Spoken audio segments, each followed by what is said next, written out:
बेटा मैंने कितने बच्चे देखे हैं जो शुरुआत में सीरियस नहीं होते, लास्ट के फंड्स में कमबैक करते हैं, टॉप 100 में रैंक निकालते हैं, टॉप 500 के अंदर रैंक निकालते हैं। तुमको एकदम कस के एकदम किसना पड़ेगा। शाम हुई, खाना पीना खाया, फ्रेश हुए, वापस आए, कॉपी पेन उठाया, लग गए वापस। फिर रात में आओ वापस बैठो, रात में आओ वापस बैठो। तुमको बेटा सच बताऊं, दिल से बताऊं, इसके बाद तुम्हें जरूरत नहीं पड़ेगी आगे।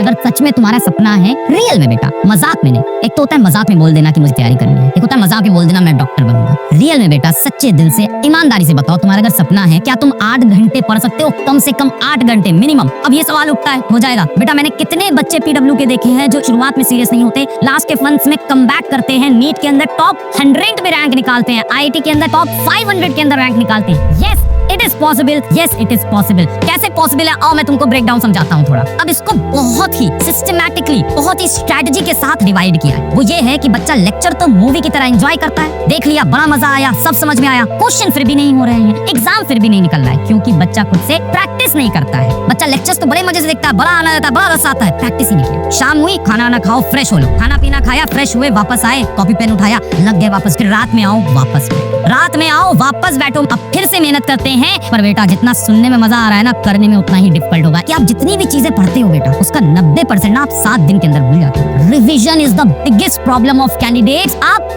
अपने दोस्तों से पकड़ना, आप उन बच्चों को पकड़ना जो आईटी या नीट का एग्जाम इस साल दिए हैं, और आप उनसे एक चीज पूछना कि भैया दीदी क्या आपका पूरा सिलेबस कंप्लीट था? वो कहेंगे हाँ मेरा पूरा सिलेबस कंप्लीट था। तो आपका क्या आईटी निकल गया? नहीं। क्यों? क्योंकि मैं रिवाइज नहीं कर पाया, याद नहीं आ रहा था एग्जामिनेशन हॉल में। पढ़ा तो सब था, क्लास के अंदर जब सर ने पढ़ाया था समझ में भी आया था, एक एक चैप्टर के 200 क्वेश्चन सॉल्व किए थे, एग्जाम में याद ही नहीं आया। क्या problem? Revision. Revision is the biggest problem. आपने एक हफ्ते में जितना भी पढ़ा ना बेटा, 90% चीजें तो आप भूल जाते हो, सिर्फ 10% बचता है। रिवीजन करेंगे दबा के, फिर रिवीजन करेंगे। मान लेते हैं इस हफ्ते आपका फिजिक्स का एक चैप्टर खत्म हो गया। लेट अस से हम पढ़ रहे हैं laws of motion. First law में ऐसा होता था, ये फर्स्ट लॉ में इस तरह क्वेश्चन आते हैं, इस तरह क्वेश्चन आते हैं, इनर्शिया कैसे सवाल आते हैं, एक्सेलरेशन कैसे सवाल आते हैं, ये सेकंड लॉ तेने पढ़ लिया, ये सेकंड लॉ के ये क्वेश्चन, ये थर्ड लॉ के क्वेश्चन, ये देख पुली वाले क्वेश्चन, ये देख आपके इंक्लाइन प्लेन वाले क्वेश्चन, ये देख सीडो फोर्स वाले क्वेश्चन। कोई भी बच्चा जो हिम्मत नहीं रखता है ना वापस लड़ने की, मैं आपसे बेटा रिक्वेस्ट करूंगा, आना मत। आपका मैं फीडबैक भी नहीं लूंगा। जो बच्चा एक्चुअल दिल से फाइटर है ना, 9, 5, 14, 2, 16 घंटे एक चैप्टर पे अपने को कितने मिले थे? 30 घंटे। अभी भी 14 आवर्स, 14 घंटे अभी भी आपके बचे हुए हैं, जिसमें आप बेटा सेल्फ स्टडी, प्रैक्टिस, रिवीजन खुद से भी कर सकते हो। तुमको बेटा सच बताऊं, दिल से बताऊं, इसके बाद तुम्हें जरूरत नहीं पड़ेगी आगे। ये 16 आवर्स एक्चुअली इनफ होंगे, जिसे हम बोलते हैं गोल्डन पीरियड। ये 14 आवर्स में तुम थोड़ा ऊपर नीचे भी कर गए ना, कोई टेंशन नहीं है, यहाँ पे चीजें संभल जाएगी। पर यहाँ तुमने ऊपर नीचे किया ना बेटा, फिर अब समय नहीं है। 14 घंटे पढ़ूंगा, 14 घंटे की रोज पढ़ाई करेंगे। आई प्रॉमिस, अगर तुम नहीं लिखोगे मैं बंद कर दूंगा, क्योंकि कोई मतलब नहीं ना, कोई मतलब नहीं। मैं किस लिए सब कर रहा हूँ? तुमको